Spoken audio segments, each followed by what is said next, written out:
Hi, welcome to the Tigrai Humanitarian Update. I'm your host, Burbridge. This episode's going to be more like a podcast with pictures, and there's a lot of stuff to get into, so let's jump right into the show. On November 25th, UN Ethiopia posted to its Twitter account what appears to be a clipped image of a longer report about how many trucks, how much supplies have gotten into Tigray. It's not a logistics cluster report. It's a joint report by the Ethiopian government, unspecified humanitarian partners, and the logistics cluster. The only reason why it would be a joint report would be if some of the data was coming from the Ethiopian government and was unverified by the logistics cluster. I don't believe that this food has gotten into Tigray. Apparently, during the recording of this show, the Ethiopian government has put out a new estimate on how much humanitarian assistance has gotten into Tigray. Now they say that 32,000 metric tons of food and more than 360,000 liters of fuel have gotten into Tigray since the signing of the peace agreement. They also go on to say that of the 5.3 million people in Tigray who need food, 4.5 million people in Tigray are receiving humanitarian assistance on a regular basis, according to the Ethiopian government. Now, I want that to be true more than anybody. I mean, not more than anybody. The people who need food want that to be true more than anybody. Their families want that to be true more than anybody. But if it was true, we probably wouldn't be hearing about it from the least credible source of humanitarian data in Ethiopia, which is the Ethiopian government. If it was true, it would be relayed to us. This information would be passed to us from a credible actor, of which there are a number in Tigray, in Ethiopia. This would be verifiable. Why would this be done in secret? Now, I hope this week a number of humanitarian partners from the food security cluster come forward and say, we've been delivering a lot of food. We just haven't been able to talk about it until now for this reason. That would be great. But until a credible voice comes forward, it says that this humanitarian aid has been delivered and or distributed. I don't think we should be taking the word of a government that was responsible for the famine in the first place and holding it into place for a year and a half from a humanitarian blockade. I hope it's true, but let's explore some of the reasons why it might not be. The reason why the Ethiopian government is not a credible source of humanitarian data is because they've made no secret about the fact that they are against the humanitarian response in Tigray, almost categorically. When the IPC report came out in June 2021 to say that people were in famine conditions in Tigray, the government rejected it. On the eve of the election, the Prime Minister of Ethiopia said there's no starvation in Tigray. Considering the hunger in Tigray, is it time for a ceasefire in Tigray? There is no hunger in Tigray. There's a problem in Tigray, and the government is capable of fixing that. That was supposed to be it. That was supposed to be the end of it. You can't have weaponized starvation if you don't have starvation, so there's no starvation in Tigray. Well, the UN wasn't having it. The US government wasn't having it. The head of USAID, Samantha Power, said, no, there is. There are close to 1 million people now in famine conditions who need food desperately. That's being blocked by the Ethiopian government. The Ethiopian government, in response, refused to meet with her. She's responsible for $1.1 billion worth of assistance in Ethiopia. And when she came to Addis Ababa to talk about opening humanitarian access in Tigray, which was being blocked illegally as a crime against humanity by the Ethiopian government, they refused. Prime Minister Abiy took an unscheduled flight to Turkey, I believe it was, and avoided the meeting entirely. So they didn't have to take the meeting with Samantha Power. But that just got US out of the way. The UN still has skin in this game. They're the ones who coordinate the humanitarian assistance. And around late August, Antonio Guterres went before the UN Security Council and said the Ethiopian government is not allowing food into Tigray. They're blocking aid for 5.4 million Tigrayan civilians who are identified as in need of humanitarian assistance. And they're not letting food in. The Secretary General didn't get very far with it. The Security Council listened to him and promptly argued about a statement that they didn't send. And then that was it. The next humanitarian chief came on board, Martin Griffiths. He was replacing Mark Lowcock, who immediately after stepping down gave interviews to talk about the blockade and Ethiopia's attempts to stop the situation in Tigray from being referred to as a famine and some of the things they were doing behind the scenes to try to make sure that aid doesn't get to innocent civilians. And he gave an interview to Reuters. He gave an interview to the Associated Press. And the day after the interviews came out, the Ethiopian government responded to the interviews by kicking out all of the senior staff of the UN. The UN didn't take this lying down. Antonio Guterres said this was illegal. He demanded proof. They had an emergency session. The Ethiopian representative accused them of a litany of unsubstantiated and somewhat bizarre crimes or infractions or whatever. Antonio Guterres used his right of reply, which is something that evidently never happens, to demand proof, to demand letters that were sent to him, any communications about any of these infractions happening before the most recent interviews took place. He couldn't come up with any. But at the end of the day, nobody was going to back him up. The people that are standing against any sort of action from the UN Security Council, no matter how bizarre the Ethiopian government's behavior is, the people who are against that, they have their own problems to worry about. China and Russia can't have other countries weighing in on how they treat their own civilians because it's worth more to them to punish their own people than it is to protect the Tigrayans. So nothing came of it. They kicked him out. The Secretary General was noticeably frustrated. This is him leaving the Security Council meeting. Security Council that I can recall. Is this an expression of the level of your displeasure at the moment with the Ethiopian? It's my duty to defend the honor of the United Nations. But for all the drama and bluster, they still got kicked out. You don't question the Ethiopian government's narrative when it comes to humanitarian assistance. That's the lesson that they learned, and they did. The UN didn't say much after that about humanitarian blockade. They didn't say much after the Ethiopian Air Force used a humanitarian plane as a human shield to conduct an airstrike in Mekelle, even though they knew they had clearance to land. They still conducted the airstrike. Then, in November, They arrested 16 UN staffers on charges of terrorism. A couple days later, they found out they had arrested 70 UN drivers. The people who drive the trucks into Tigray, they arrested them. This is how bad it was. It wasn't immediately clear, and it's still not entirely clear, if the UN staffers and contractors and drivers were arrested as a way to intimidate the UN, if they were arrested for their affiliation with the UN, if they had some affiliation with the TPLF. You have to remember, this is a regional government. I mean, under the laws that were passed in Ethiopia, a mailman in Tigray would be a member of a terrorist organization. Or did they just get picked up for being Tigrayan? I mean, this was a period of mass arrests. This is when the Ethiopian government had declared a state of emergency and was rounding up any Tigrayan they could find. Mostly it was a shakedown. Mostly it was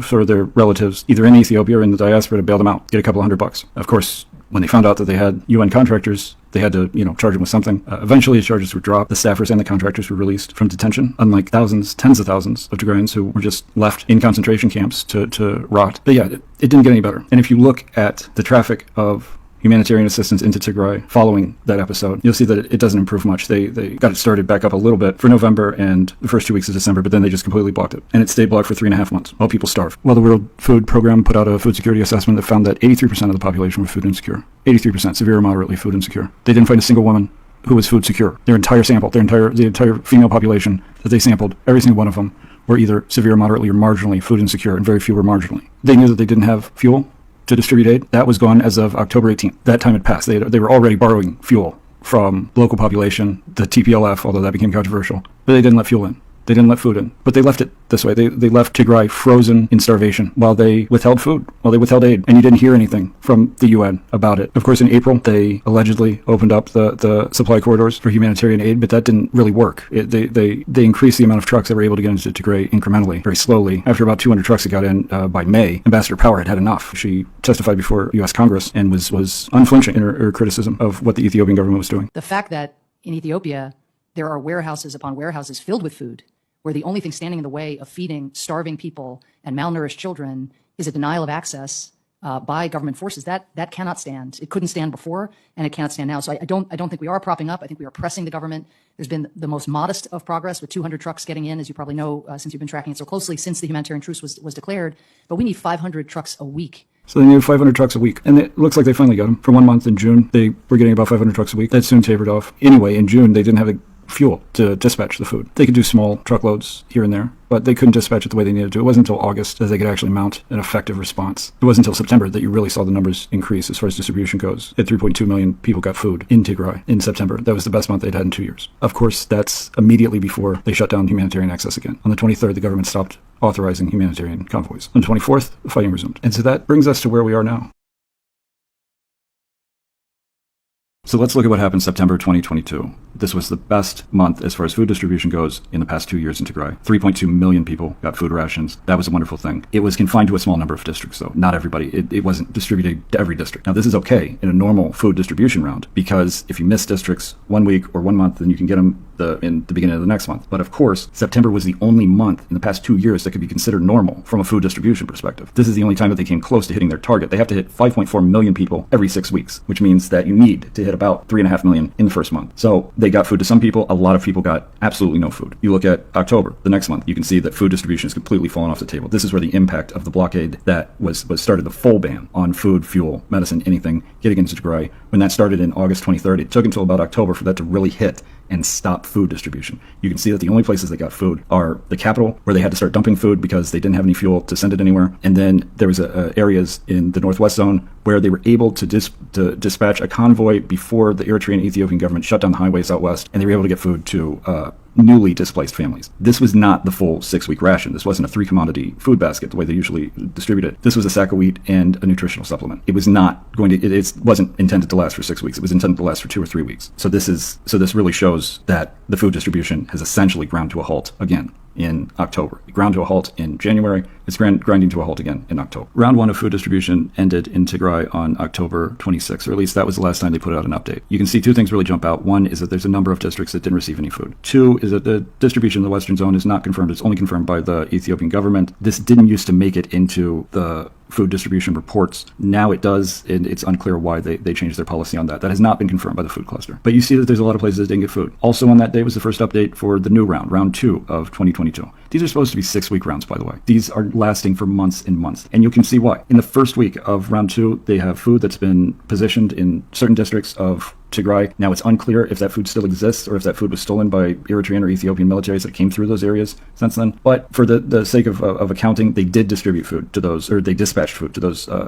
districts. You look at November 2nd. This is a very important day because this is not only the second week of round 2, this is also the day they signed the cessation of hostilities agreement in Pretoria, where the Ethiopian government agreed to finally adhere to international humanitarian law and allow unfettered access into Tigray. You can see this is a snapshot of where they were in the second week. The red dots, I put the red dots with a slash through them. That means that they haven't received food in the past 2 months. The red dots that are solid means that those areas, those districts in the Western Zone did not receive food for round 1 whatsoever. Now, of course, the government says the Western Zone received food, but there was no confirmation. There was no way for the food cluster to confirm that, so the chances are that didn't actually happen. But that's where they were. On the day that the Ethiopian government said we're going to allow food into Tigray, that's where they were. The third week of the second round ended on November 9th. You can see that they haven't made much progress. There are 2 districts that didn't receive food for the past 2 months that were able to have food distribution occur. That's I believe that's because there was food distribution, or there was food dispatch to adjacent districts that were able to get food out there. But that's about the only progress that was made. You can see that the districts that received food dispatched and had begun distribution, there are a couple of them that went from dispatch to distribution,